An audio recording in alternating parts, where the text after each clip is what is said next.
हरियाणा में इस समय अगर किसी बात की सबसे ज़्यादा चर्चा हो रही है, तो वो है मासूम जश की हत्या। जश को उसी की चाची ने गला घोंटकर मौत के घाट उतार दिया था। तब से हर कोई जानना चाह रहा है कि चाची अंजलि को जश से ऐसी क्या दुश्मनी थी कि मासूम को जान से मार दिया?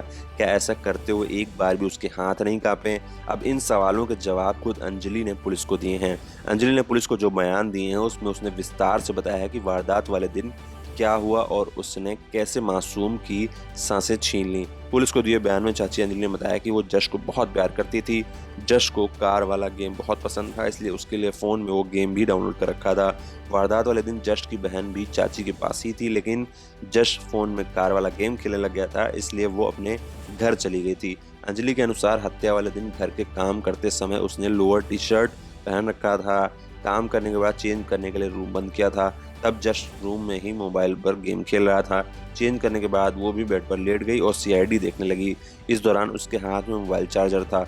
सीरियल देखते हुए अचानक उसे गुस्सा आया। उसने पलटकर बेड पर उल्टे लेट कर मोबाइल देख रहे जश के गले को चार्जर की केबल से दबाना शुरू कर दिया। इस पर जोर से जश चिल्लाया तो डर कर अंजलि ने चार्जर की केबल को ढीला छोड़ दिया। फिर उसे ख्याल आया कि अब जश घर जाकर सबको बताएगा कि चाची ने ऐसा किया है। जब वो सबको बताएगा तो विकास और बाकी परिवार वाले उसे मारेंगे। ये सोचकर एक बार फिर अंजलि ने चार्जर की केबल को कसना शुरू कर दिया।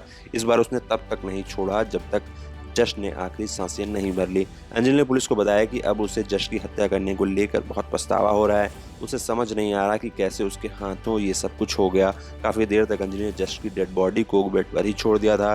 चूँकि उसे पता था कि जश के परिवार से राजेश की रंजिश चल रही है, इसलिए उसने राजेश की छत पर जश की डेड बॉडी रखी थी। अंजलि का कहना है कि यदि उसके घर पर सीढ़ियाँ होती तो वो अपनी ही छत पर जश की बॉडी रख देती या फिर बेड के अंदर ही डेड बॉडी रख देती।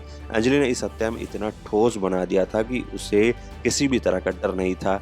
यहाँ तक कि उसने उसी बेड पर जश के रिश्तेदारों को भी बैठाकर चाय नाश्ता करवाया था। अंजलि ने अपने घर के किसी भी सदस्य की इस बात की भनक नहीं लगने दी कि उसने इतना बड़ा कदम उठाया है। अंजलि ने आस पड़ोस से सुना कि फिंगरप्रिंट से आरोपी पकड़ा जाएगा, तो इस पर वो अपने पति विकास को भी बार बार ये कह रही थी कि उसके फिंगरप्रिंट आएंगे। अंजलि पिछले कुछ समय से डिप्रेशन में थी, इसलिए किसी को इस बात पर शक भी नहीं हुआ कि वो इस हत्याकांड को अंजाम दे सकती है।